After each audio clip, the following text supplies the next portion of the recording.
Welcome to the WealthStream podcast. The team at Hightower Great Lakes share their insights and passions for empowering their clients to live their best life. In this energetic podcast, we will take you on a journey to help you navigate your financial future, overcome life's challenges to reach your financial goals, and find the financial clarity you've been searching for. Let's explore the downstream impact of your wealth and what it means to you, your family, and your community to live greater. Hello and welcome to the WealthStream podcast with Tim Scannell. Tim has been covering a great series about looking downstream, which is talking about preparing your business for exit or transition and protection. Tim, how are you doing today? I'm good, thank you. Great. Now, I know that in the last podcast, we covered kind of how approaching the river and kind of the analogy there, preparing to enter and making some adjustments. Can you kind of take us through some of the highlights from the last couple podcasts? Sure. I really enjoy, in general, working with business owners, entrepreneurs, and I like to help them prepare to exit, transition the business that they've worked on their lives, typically sometimes second generation, and help them prepare for an exit to monetize or transition that business ownership into some value of dollars that'll help them maintain their standard of living going forward. Mm-hmm. And so once they do, sell that business, making sure that they're using the money to get the maximum return on life for their families. But then also where I think we're unique and add value is we work a lot with the eventual heirs or charities that might receive the funds to make sure that they're prepared to receive it in a way that will benefit their life rather than harm it. So that's just generally the goal that we walk into an engagement with. And I think in the first podcast, I tried to talk about the process of creating a team. Before you even consider creating a transition plan or an exit strategy, you really need to make sure you have all the right players on your team. And then the last time we talked a little bit about once you have your plan, you've done your research, you have your team together, as you're approaching the marketplace, making sure and being prepared, I guess, that you're willing to make adjustments. And the analogy that I like to use is with fly fishing. I might have already gotten a guide, talked to the people at the fly fisher shop, talked to other fishermen. But when I get down to the river, before I get into the river and fish, oftentimes I adjust my plan. And, I've worked with a number of situations with business owners where we come up with these great plans. We go to the market, we talk to investment bankers, private equity people, and we determine that, we need to completely pivot, and change the plan. And what I wanted to get into in more detail, today's podcast really is, okay, so now I've gotten my team together. I've done my research. I've maybe revised the plan. As I'm entering the marketplace and really starting to deal with and negotiate and talk to these potential buyers, what that process looks like. Okay, that'd be great. I know there's multiple choices. I'm going back to the team concept. You're surrounding yourself with people that do things that you don't do. I mean, that's kind of the whole purpose to having a deep bench or a big team. Can you name some of the players on that team for me? Yeah, oftentimes I meet with business owners and they have established CFO, human resources people, accounting processes, but oftentimes they don't internally. So we look internally to make sure they have the proper people. But typically a business owner doesn't have a team outside. So maybe you've got a CPA or attorney you've worked with on real estate transactions or to do your tax return, but you need one that needs more M&A experience. So I think CPAs, attorneys, possibly trust officers, and in many cases, contacts in the M&A or private equity marketplace. Those would be additions to somebody's team that they might not have already. You have the resources to find those or to recommend good team members, I assume? Yes. What we typically do is we create an evaluation process up front where we identify what are the strengths and weaknesses of the internal team, the external team for the business owner, and then where there's gaps or where there's people missing, we do have resources and people and firms that we've used, but oftentimes we also consider contacts that the client has, and then we just reach out depending on the very specific industry and maybe need of the client. Gotcha. So I've got a team. Now what happens? So you've got the team. You've come up with an initial plan, and what I'm The thing that I always talk to clients about is preparing what some people will call a deck or just a list of tools that are ready so that when they do start talking to potential buyers, they're prepared. So for example, we spend a lot of time up front creating pro formas and models. And what that means is a business owner likely has historical profit and loss statements, balance sheet, et cetera, but oftentimes they're not forecasting into the future, and that's really what a pro forma does. A pro forma just says, if I take, what I have done in the past, I make a series of assumptions. I can put those into models, and then I can print out some forecasts so that when I talk to a potential buyer, I'm ready to change the assumptions, change gears, and see how it affects the sales process, the value I could be adding to this potential buyer, but also to my own personal situation. We spend a lot of time up front working with their CFO or with their accountants or using our CPAs and certified financial planners on our team to come up with these pro formas and models. All right. So you're talking about kind of the history of what the business has done and the possible future based on historical data. Yeah, because what happens is the next step is really any buyer really wants to see your growth plan. They want to see that they want to invest in a company that has a plan for growth. Oh, and potential. And growth potential, right? Yeah, you don't want to invest in something that looks like it's going to tank.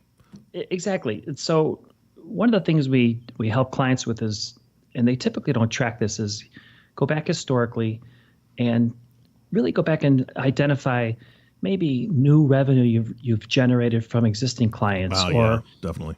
What is your sales development process where you're getting new clients, and see what your pattern has been in the past, quantify and list out these processes that you have that have achieved those results, and then use some of those same processes and growth rates to forecast going forward, because these are what the potential buyers are going to want to see. And those are the things that are are input into the models and pro formas that I talked about a minute ago. You and I have talked a lot about different aspects of small business and medium-sized business, all kinds of businesses. I've never been in a position personally to purchase another business, but I would think that the culture of the business, how the business runs just on a personnel level would play a big part. How does that work into this? It really does. So beyond the numbers, which I talked about, the culture of a potential buyer is critical, because typically in the business owners I work with, they've grown it, they've created, maybe they've taken it over from a prior generation where there may be parents or grandparents or somebody else that has grown it, and they've created this culture. And if they're exiting, it's very emotional, it's very personal. They want to make sure that whoever this buyer is, as best they can, they want to make sure that they're going to have a consistent culture, protect their employees, protect the vision that they created. Mm-hmm. For an example, we operate as a fiduciary registered investment advisor. So we value independence, transparency, full disclosure. We're planning based. These are all part of our ingrained culture. So when we look, for example, to maybe merge or acquire another competitor in our industry, they have to have that same culture. We can't look at somebody who's maybe working at one of the traditional brokerage firms where they're not necessarily as transparent or they're not operating as a fiduciary. It just really has to be a cultural fit. Otherwise, you're doomed for failure, I think. Okay, got it. What else are we looking for when we're going to the marketplace? When you go to the marketplace, in addition to having growth plan, having an idea of your pro formas, your mission and vision, you really need to quantify and identify and communicate what your unique value is. So every company is so different. And this takes a long time. Oftentimes, the client, the company, they have it in their mind. They understand what it is. But oftentimes, business owners keep it up in their brain. Mm-hmm. What we try to do is make sure that on this deck, on this, I don't want to call it a PowerPoint, slide, but on this bullet point list of things you're going to talk to these potential buyers about, you need to really identify your unique value and why it is that clients you have specifically work with you and why you think they'll continue to work with you going forward. We also look at the team resume. So when a potential buyer looks to acquire you, they're going to want to know that it's not just the owner, that there's a strong team internally, that when they buy and the owner exits, that the team will still be there. But not only just who they are and how long they've been there, what they do, but what does the flow chart look like? Do you have a professional, organized structure for your team? What's the comp structure? They're going to want to know, is there incentive comp in place? Because if a buyer has their own compensation structure or own plan, they're going to want to know in advance if it's going to be a material difference, and that's going to be an issue with keeping some of your people. Are any of them shareholders, et cetera? So the flow chart, the team resume, how they're being paid, and benchmarking against your competitors, et cetera, that's all really critical. Now, another key thing is when you get acquired, when someone's looking to buy you, typically they're either a financial buyer or a strategic buyer, and they're going to want to make sure you have documented processes so that you have the ability to what they call scale. You've got these growth plans, but if one of these buyers comes in, if you don't really have a documented sales process or inventory process, et cetera, it's going to be much harder for them to grow your business faster once they acquire you.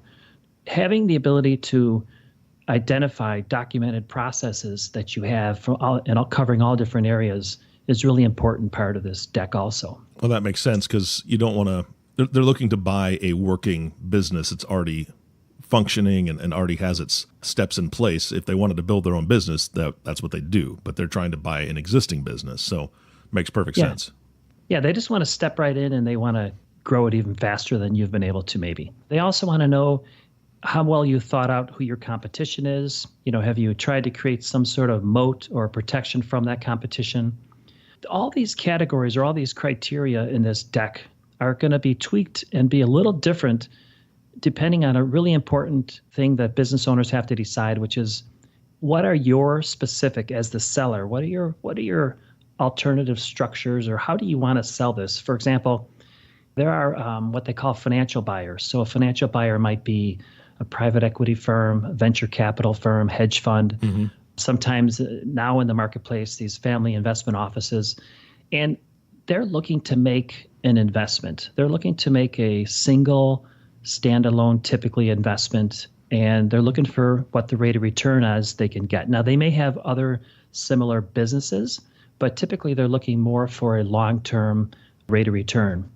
So the next thing you really have to identify in this deck, or some of these key variables, are the preferred and some of the alternative structures or options or strategies you want to implement when you sell. For example, if you're talking to strategic buyers, these might be competitors of yours. They might be customers of yours. They could be suppliers of yours. And really what they are probably looking for is a way to expand their product line, diversify their revenues, for example, or maybe they've identified that you have a unique production or service, et cetera, but they're looking for synergy. So when they're analyzing your company, they're not looking at it as a standalone. They're really saying, how can I integrate what you're doing and make our whole entity bigger and better? Gotcha. A financial buyer is typically a private equity firm, venture capital, hedge fund, some sort of family office. And oftentimes what they're looking at is, I'm going to make an investment here and I'm purely looking for rate of return. I likely don't have some synergistic other entities that I own, but I have experience in running a business and I feel like I'm going to buy it, I'm going to grow it, and then I'll likely want to sell it. So a financial buyer might be buying it and selling it within the next 3 to 5 years. Whereas oftentimes strategic buyers, it's not always the case, but oftentimes strategic buyers might hold it for a longer period. So it's critical that you identify in advance which one of those you're going after as a preference, because that'll determine how you tweak your own presentation. Absolutely. Yeah, I can see that. Some of the other things you'll need to factor in are tax efficiency. How is this sale going to occur and how do you want it to occur? Because typically a buyer and a seller have different goals in terms of how it's structured and it's taxed differently. So this is where the CFO or the CPA really adds a lot of value. From a seller's perspective, we always want to integrate this process with a full financial plan for the seller because that determines the timing. Do you need the cash up front? Do you need all the cash up front if you do sell? Are you willing, if it's a private equity firm, are you willing to maybe roll some of it into that entity so that you can get some future growth? Well, if you don't have enough to maintain your current standard of living, probably not. Mm-hmm. So understanding your own goals, your own plan is really critical. Typically, business owners have real estate related to the business. Oftentimes, they might own the manufacturing plant or the facility that houses the business, and they rent it back. So you need real specific goals and understand your options related to how maybe a buyer might treat that too. Yeah, I worked in a company years ago, Tim, that they kind of ran into the same situation. They had an off-site warehouse that their buyer didn't need because they had their own. So that was a whole, I mean, that's another piece that may or may not be included, and they have to look at that and say, okay, how are we going to handle this piece of it, even though it's separate from the business? That's something else that's on the table or maybe off the table. Exactly. And oftentimes the financial buyers specifically, they don't want to own real estate. Mm-hmm. They're just looking for the business. So, you need to figure out what to do with that. We've talked a little bit about the details of this deck, but one of the other things you need to consider as a seller is when you hire these guides, your team, M&A consultants, investment bankers, you have to decide up front whether the guide is going to go with you fully in this path and they're going to maybe help negotiate the deal, or are they going to give you advice and then you're going to take this on yourself? They're going to kind of stay behind. So for example, when I end up going down to the river to fly fish, I will have made the decision based on the river itself, how complicated the situation is, whether I'm going to take that guide with me and he's going to be in the river with me, or whether I've gotten all the advice I need and I'm just going to kind of make my own decisions and I'm going to reach out to him maybe if I need it. But that's a fundamental decision, and I've had clients go both ways. I've had clients say, I'm going to really do this, control this process. I'm going to use the guides and I'm going to use the team, but I'm going to do it. And I've had others say, well, I'm a great business owner. I think I'm good at what I've done, but I'm not really qualified to really take on this process. So there's not a right or a wrong answer, but you really need to think about that up front. Yeah, I imagine it has a lot to do with time. How much time do you have to put into this process? Because if you're extremely busy as the business owner, which most business owners are, you may not have the time to do everything that the guide is going to provide for you, all the services that they'll be able to provide for you if you take them along, compared to, like you said, you're in the river and you're doing it yourself, but you can give them a call. Okay, I've got a 12-pound trout on. I don't know what to do now. Help me out here. How does time factor into that? Time's a huge factor. Sometimes I meet with clients who are very, very involved in day-to-day. Mm-hmm. I don't want to say micromanagers. Some are, but some just need control of the whole process. Others have stepped back. They have built teams. That teams are possibly running the organization. So they actually have more time. But I would say the most important thing more is skill set. So I was recently involved in a situation where there were 3 partners negotiating a merger and also negotiating with one of their primary vendors. And one of them, the majority owner, said, my weakest skill set is negotiating. I'm just terrible at it. Nothing good will come of it if I'm in charge. So they identified who were the 3, plus they brought in an attorney who does that, and everything went much better because people understood, this guy particularly understood his skill set, where he was strong and where he was weak. Wow, I think that's more important. Yeah, absolutely. It's kind of humbling in a way, and hopefully that a business owner can kind of put that pride away. They've built this company for so many years, and they want to see this whole process through, but they've got to realize, because I would be in the same boat. I'm not a great negotiator. Now I can talk people down a lot when I'm trying to buy something, but if I'm selling something, that's a whole different story. I would not want to be part of that process because I think there'd be too much emotion involved. Exactly. Another thing that I think causes many business owners to hesitate to even start this process is just the fear that if I start the process, my competitors, my suppliers, my customers, they might discover that I'm looking to get out. And how will that impact my business long term? And so one of the value adds for somebody in the M&A side of it, like an investment banker or a private equity person, is that they have non-disclosure agreements, confidentiality agreements, and they're much more experienced at confidentially and privately looking out to the marketplace in a way that's not going to hopefully disclose too much to your competitors, et cetera. Now, eventually, I think, if the process goes down the road, people will find out. It's just impossible, especially because many industries are just small worlds. But I think initially, this whole process can be done with a tremendous amount of confidentiality, and you can alleviate the fear that your competitors or somehow you might lose business because of it. Got it. All right, Tim, you've covered quite a bit today, and I know that this is going to lead right into our next podcast. Can you give us a bit of a teaser on what we're going to be covering next time? Yes. So I think that in general, financial advisors, trust officers, attorneys, CPAs, I think we do a good job as professionals in organizing and creating plans, creating pro formas, documenting, et cetera, and helping clients get down the path to a successful, in this case, an exit of a business. Where I think we add unique value and where I know clients tell us that we do is in helping them with that next step, which is not just having a full financial plan prepared for the owners and for the next generation to make sure that they have enough, to make sure that the wealth is preserved, to protect them and to create, the life that they want to lead, but also to really assess why is it that sometimes succession plans don't succeed? Why is it that sometimes they fail? And typically it's because the beneficiaries, the heirs, the charities that clients want to send money to, they're just not prepared to receive it. So what I want to talk about at the next podcast is really this assessment process we have and some of the tools we use with beneficiaries, with the heirs, and some communication strategies that business owners might want to start implementing while they're going through this process.